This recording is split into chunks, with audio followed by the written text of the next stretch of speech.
Being at the Pokerstars EPT in London, I'm here with a Norwegian poker pro who's been around for quite a few years. Preben Stokkan. Oh, hey. How are you? I'm very good today. Well, I just busted a mystery bounty, but I'm having a good trip here. I'm very happy that EPT is back here in London at least, and I think I had like 2 min catches so far, and I played a few tournaments. And yeah, I'm okay. I'm very good. Yeah. We decided to do this interview in English, even if we can speak Swedish Norwegian. So, but I think it's a good thing. Now, when did you start becoming a poker pro and traveling the tour? But I started playing tournaments maybe like 10 years ago. I finished school around 2014, and then I started traveling a lot after this because I was playing a lot online ever since I was like 17 or 18 years old, and that's like 16 years ago. But I started traveling a lot when I finished school. So I've been on the tour maybe for like 7 or 8 years. I've been traveling a lot and playing live tournaments as well. So yeah. It was interesting to see the development of the Norwegian poker community, because you had a really tight community, didn't you? In Norway. Yeah, for sure. Yeah, we are very close, all of us who kind of travel together, all Norwegians. And yeah, it's an amazing community. It's a very nice community. Yeah. Is it still active? The Norwegian Championship is world famous for its participants. Are you still going to Dublin, for example, to play the Norwegian Championship, or do you have it in Norway these days? I haven't gone to the Norway stop because they have a Norwegian Championship in Norway and Dublin now, and I usually always go to the Dublin one because that's a very exciting one. The atmosphere there is amazing, and I don't think any other country has the same type of championship that the Norwegian one have. So, like it's a. How come that Norway had this the community feeling and the extraordinary good atmosphere among players and having fun, going to a national championship in another country? I think there's just so many recreational poker players in Norway. There's so many Norwegians like playing in their basement, and there's a lot of these like friendly groups playing poker in Norway, and people have probably like the average guy in Norway has also a bit more money than in some other countries, and that kind of like the hobby and like people have a little bit extra money makes that they can actually go to like a different country and play, if that makes any sense. Yeah. It is the kind of the culture around it, because we don't have that many like professional poker players, but we have like a lot of like hobby players, you know. People ask me about the Swedish boom in poker and so many good players. I say we have long winters, cold winters. Yeah, that's well. Technology. And good, decent money for it. But the Norwegians are absolutely exceptional when it comes to the social bit. Yeah. Well, that's good. Okay, so if anyone have a chance to go visit the Norwegian Championship, they should, right? For sure, 100%. Yeah. Like you can play the Norwegian Championship events if you're like from some other country, but you can play the cash games and a lot of the side events. Is it good value to play the cash games at the Norwegian Championship? I'm guessing it is. I used to play them many years ago, but it's for sure good value. Yeah. It's a good time anyway. Yeah. Now, which were the first really big results for you that made you give you the opportunity to become professional? Was it the grind or was it specific results? I think I made a lot of money online while I was studying. So when I was done studying, I already had like money to like travel around and play. But yeah, I did really well online ever since I was, maybe when I was like 19, I started making a fair bit of money online. So I always had some extra money from this. So I was playing cash games and tournaments online from like an early age. And that kind of gave me the opportunity to start playing live. And I didn't win a lot live in the beginning, maybe like the first or 2 years. But I started having some good results maybe like after like 1 or 2 years in the live tournament scene. Yeah. Well, did you make more money from tournaments or cash games? Well, now, while I was studying, I made more money from cash games, but the last like 10 years, I obviously made way more money playing tournaments. But I mostly just been playing tournaments, so. Why do you do that? Do you enjoy it more? Do you like the competition part of it? I think everything. I enjoy it more. I think I make more money in it because I'm better at the tournaments, and mostly because I enjoy it more. I think it's way more exciting to play tournaments. I think cash game is a bit monotone. You kind of do the same thing all the time, and you play with the same stack size, and you kind of have the same strategy all the time. When in tournaments, it's like there's way more variables, and you can kind of win the tournament. I know that it's more exciting in my opinion. Yeah. I understand that. It's also there's always players who are not adapting as well to the change of the depth Yeah. That matters a lot. That you studied a lot? Yeah, I started that a ton. Tournaments? Because there's a completely different strategy for like 15 big blinds or 40 big blinds or 200 or 100, you know. So you have to study kind of all the different stack sizes in tournaments because the strategy differs so much, both pre-flop and post-flop, like relative to your stack size. I think that's kind of maybe it might be hard for some cash game players if they used to only play like 100 bigs deep, then they realize like 40 big blind deep is like a different strategy, and obviously you have to be good at all stack sizes if you're a tournament player. So yeah. So I mean, there's a big difference coming from. I've seen many online players, good players, coming to play the live rounds and not being that good when it comes to the live. Yeah. Do you remember some really flaws you had when you came to the live poker table that you gave away tells and so on? Do you remember that, or were you adapting to the? I think just the environment. Like I think it's even obviously you can get nervous and give away tells, but also there's some added pressure when you play live as well if you haven't played live. And I just think it's easy to kind of step out of your game and just play a bit poorly maybe sometimes if you haven't played live at all. It's just like to follow your same strategy isn't that easy in the beginning, I think. Even if you played a lot online and made good money from it, apart from the Norwegian Championship, what made you like the live tour and playing live tournaments? Why was that great for you? Why did you enjoy that? I actually really like the mix, because if you only play online, and it's like it gets a bit boring if you do the same thing all the time. And I think it's the same with live for me. If I've been playing live for like, let's say 2 or 3 weeks in Vegas, I'll be happy to go back and play online again. So just like to do different things, like a little bit live, a little bit online, makes it like more fun, if that makes sense. Yeah, sure. I don't know, what was the... Yeah. That's good. Yeah. I mean, when it comes to over the past 2 years, the pandemic was for some people that opened up the poker for many, because it was still possible to play. How was the pandemic for you? In the beginning, I played a lot online. In 2020, I played like more online than ever because the games were very, very big that year. But obviously, there were no live pokers. I think it was a bit boring. I don't know. I kind of like everyone. I didn't really like the pandemic or like being locked down all the time. I don't think that was a good thing. But still. But it was just how it was. So, but the games were good. If you played online, it was like good games. It feels like a lot of poker players kind of were saved by being able to play poker, because most people just... They had nothing to do. Yeah, it would be very boring if I didn't have poker. So I guess I should be like happy for this, you know. If I had like no hobbies or like no work to do, it would be very boring. So. Oh, that's good. Good. So when did you move to London from Norway? I moved 6 years ago, pretty exactly. Yeah. So I've been living. What made you make that move?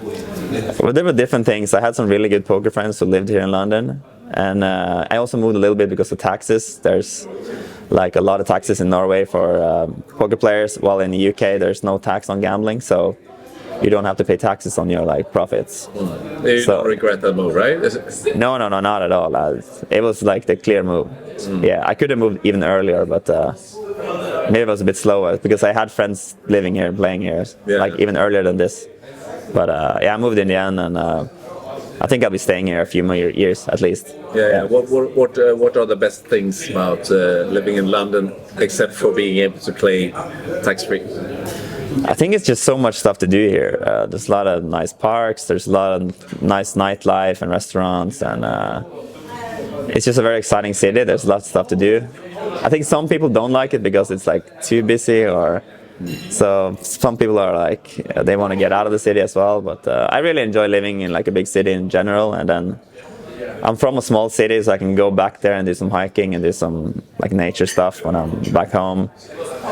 But I like to live in the big city in general. Yeah, just there's a lot of activities here. Like Is there is it easy to like stay around, because there are quite a few Norwegians, quite a few Swedes living in London and living the same kind of lifestyle? Are there other nationalities as well from poker that you hang out with in London? Yeah, we are a few poker players now living in like similar area.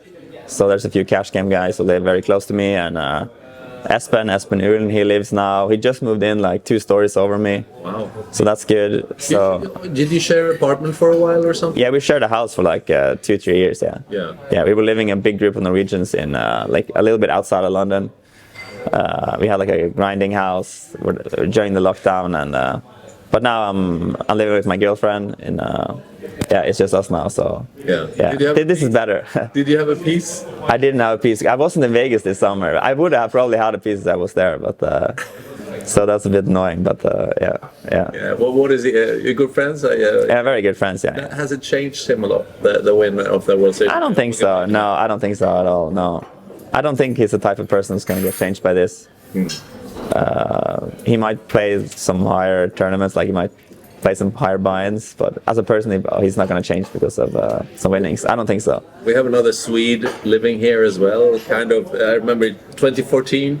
Yeah, Martin Jakobsen. Yeah. And he won before Felix Stevenson, who came second. Yeah. I don't think that many thought that someone would beat that record of becoming runner-up in the main event, but now he did. Do you know Felix as well? Yeah, I lived with Felix when I moved to London. I was living with him for 2 years before I moved in with the other poker guys. So I know him well. Yeah. He had a 6 score as well. Norwegians do really well in the main event, approximately. Yeah. That's good. So these days then, now the pandemic is lifted. What are the plans? Is it just to travel around, going to many live events, and? I'm probably going to play at least like 5 or 6 live events every year. So, well, the next thing I'll do is I'll probably go to EPT Prague and PCA. That's like my next 2. And I do the stops I think are exciting. So like Vegas and a lot of the EPTs at least. And I play a lot online during the series, so like double Cup and Scoop I play almost every day. Yeah. And on normal weeks I usually just play Sunday now. So I used to play a lot more than I do now. But now I kind of play the days that are a bit exciting. There's some good tournaments to play, and especially as you don't play cash games. I don't play cash games anymore either. So yeah. Were you always playing the no limit hold'em events, or are you mixing it up a little bit? I was always a no limit hold'em guy. I was always like a specialist, so I'm not good at any other games, to be honest. Because it was really booming the 8 game, the horse, the PLO. Yeah. Attracted you? I just played them for fun like a few times in my career, but I never play them much now. No. I think I would like to learn them and play them. I don't know. I guess I've always been a bit focused on kind of I know it's a no limit hold'em. I'm making money, so yeah. And if I was going to train for like horse or mixed game, it would only be like a few tournaments a year I could play. As I don't play cash games, like I won't actually play that much like mixed games anyway, you know. It's interesting to see that over the past few years, it's possible to catch up so much of game theory. Is it something that you try to improve as well all the time to keep up with the improving quality? Yeah, I also always work really hard on my game. I don't use as much time studying now as I did, but maybe a few hours a week I usually like go over hands in like Pio Solver and some of the solvers. So if I have, for example, an online session or a live session, I usually if I play online I take like a screenshot of the hand I played, or I maybe write it down if I play live, and then I just check the computer afterwards, like what was the correct thing to do here, and I try to learn from it. And I always did this. Do you usually do it on your own, or do you discuss it with your friends? I always been usually doing it on my own. That's kind of been my thing. Because the computer can just give you all the answers. So, but obviously you have to kind of learn it. You can't just look at it and then, because every spot is so different. So, I mean, the opponents are not computers. So no, that as well. So obviously you have to like kind of look at the solution and think maybe this guy is not, bluffing as much in this spot or whatever, and maybe I should like deviate a bit from the strategy. So you have to think like this as well. But obviously I play a lot of the higher stuff, so a lot of my opponents are like top players, Right. Maybe like 80, online at least, like 80 or 90% are like other professional poker players, and people are really good right now, so actually playing kind of like the computer makes a lot of sense. So obviously you play against like hobby players, or people who deviate from like a GTO or whatever. You shouldn't be playing exactly like Pio Solver. You should like make some adjustments, but I think that your baseline, if you're like a top player, is like to play as perfect as possible, and then kind of deviate a little bit if you play against like not top players. Do you think there could be a threat for hobby players, which will almost never win, and also professional players on a high level, because the solvers are getting more and more into the on the computer part and the technical part? That's what I really like about live, because, well, first of all, I think there's definitely some risk now that some people are using like they are cheating online. They're using these like real-time assistant things, and also on top of that, like the top players, they all play so well now, and they studied so hard. So it's very hard to gain any edge on anyone if people are playing like almost perfect. But we are not playing perfect still. Like we're still like a far bit from it. So like if you're like the best in the world or whatever, you're still going to be beating up on kind of the slightly less player. But it's getting close. Yeah, I think that's a good thing for the live poker. Yeah, because that's great about live, because live can you still have a lot of edge. Yeah, because then you get kind of the live tells and all these elements into it as well, and yeah, I think that's why like live poker is going to do really well even for the next like 5 or 10 years. But like online in 10 years, like it doesn't make sense that it would be like amazing in 10 years at least, but at least a few more years I think it's going to be fine. Yeah, let's say if you would play and come to the conclusion that it's not possible to play online anymore, and the live events are there of course, but would you, let's say you had to go into something else, what would that be? I would probably start something. I did like some sort of business. Maybe I already been thinking about this. I do a lot of trading, so I spend a lot of time researching like the stock market and crypto and stuff like this already. But maybe if I were doing something else, maybe like start up like I've been talking about maybe starting like a vegan cafe or restaurant or something like this. Maybe I would like start with this and maybe start some other business after this. Vegan cafe. I'm vegetarian. Yeah. Vegetarian. Yeah.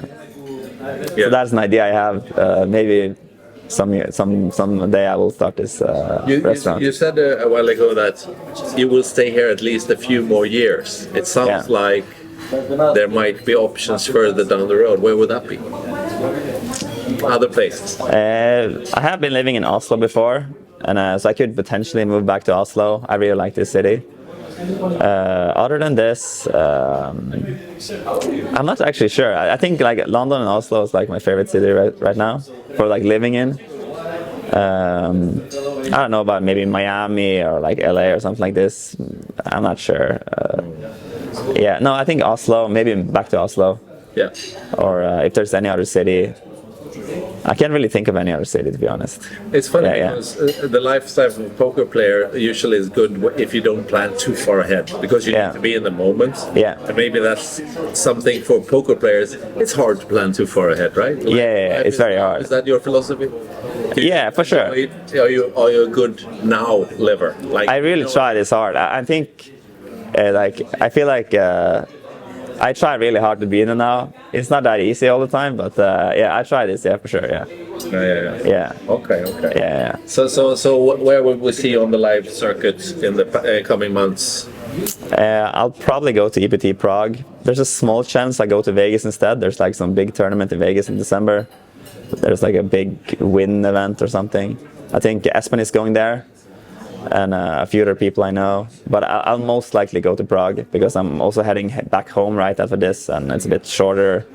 It's a bit easier just to travel London, Prague, and then back home for Christmas.